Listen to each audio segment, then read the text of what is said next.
Ryan Preece just survived another violent NASCAR wreck, and now people across the garage are asking the same uncomfortable question. How many massive hits can one driver take before something goes seriously wrong?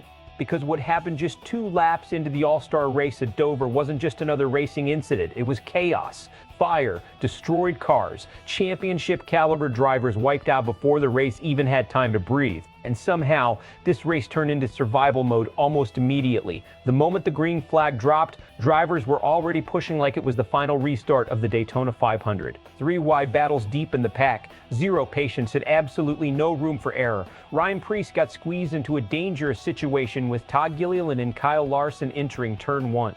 Contact happened, the cars tangled, and within seconds the entire back half of the field exploded into a chain reaction wreck. Then came the terrifying part. Preece slammed backward into the wall at high speed, and because the car was loaded with fuel that early in the race, flames instantly shot from the number 60 machine. For a few seconds, it looked bad, really bad. Thankfully, Preece climbed out under his own power, but the damage, total devastation. Kyle Larson got caught in it. Ryan Blaney got caught in it. Chase Elliott, Daniel Suarez, Cole Custer, Michael McDowell, John Hunter Nemechek, all collected in the mess. And just like that, one of NASCAR's biggest showcase events turned into a garage area repair marathon before fans had even settled into their seats.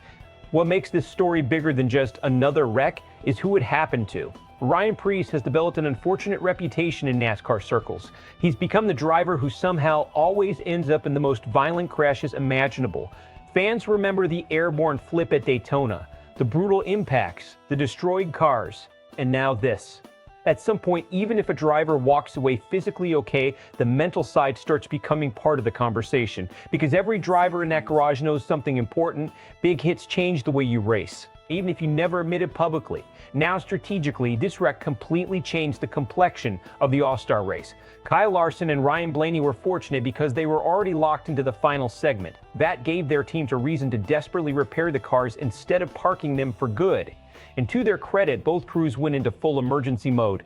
Blaney's crew rolled out replacement body panels almost immediately. Larson's team basically rebuilt portions of the car behind the wall just to stay alive for the final segment. But here's the problem. In NASCAR, repaired cars are rarely competitive cars. You can patch sheet metal, you can replace bumpers, you can tape together bodywork. What you usually can't fix is the balance. Once the aerodynamics are damaged, especially at a place like Dover where rhythm and corner stability matter so much, the car stops driving the same way. Drivers lose confidence entering corners. Tire wear changes. Dirty air becomes even more brutal. So while Larson and Blaney technically returned to the race, their chances of truly contending were basically hanging by a thread. And for drivers like Preece, it was over before the night even started. That's why this incident is going to spark criticism about the All-Star Race format itself. The event is designed to create aggression, short segments, huge money on the line. Drivers trying to gain positions immediately because track position matters so much at Dover. The result? Everybody races like there are 5 laps left, even on lap 2. That's exciting for fans. It's also exactly how you create massive early race pileups. And somehow things got even messier later. At the end of the first segment, another multi-car wreck erupted on the front stretch. Chase Elliott got damage again. Kyle Busch got involved.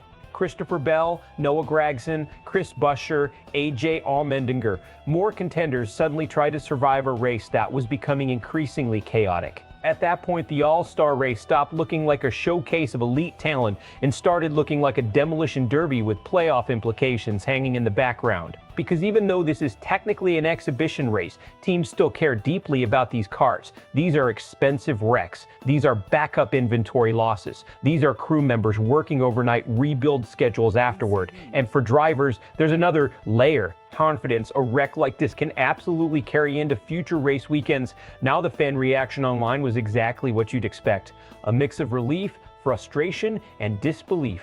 A lot of fans immediately focused on Preece's safety, saying it feels like he's constantly involved in the sport's hardest crashes. Others praise NASCAR's safety engineering because, honestly, the fact drivers are walking away from hits like this is still incredible when you look at the violence of these impacts. But there's also growing frustration from fans who feel modern NASCAR racing has become too dependent on pack chaos and aggressive restarts instead of long-run racing skill. And after a wreck-filled opening like this, that debate is only going to get louder.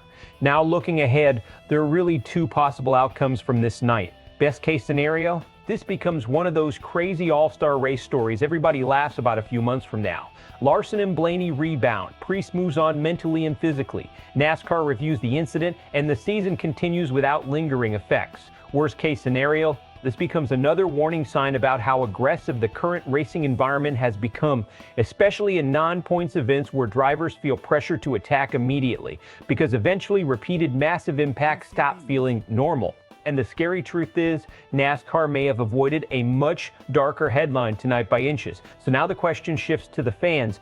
Was this just hard racing at Dover, or is NASCAR creating a style of racing that's becoming unnecessarily dangerous? And after seeing another terrifying Ryan Preece wreck, do you think the sport needs to make changes before someone doesn't walk away?